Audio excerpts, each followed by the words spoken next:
Amir, she is doing a document about Ahmadiyya persecution, especially people who are migrating, leaving Pakistan because of their persecution.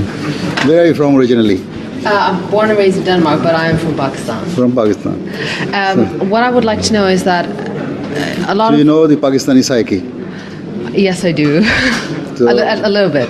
Most of the question can be answered by yourself. That is true. But what I'm interested in knowing is that a lot of Ahmadis who come from Pakistan find a home in Britain.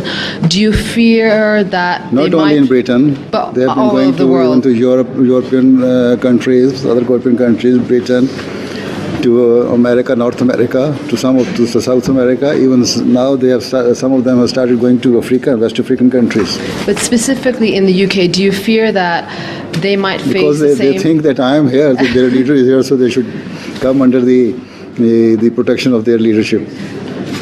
but what I'm wondering is that But- do you fear that they might face the same form of discrimination in the UK from the wider Muslim community? As long as the law of law prevails here and is being practiced here, I don't think they will be. But whenever the injustice starts, they will face. Yes. Injustice, whenever the injustice starts, they will face. Thank you very much.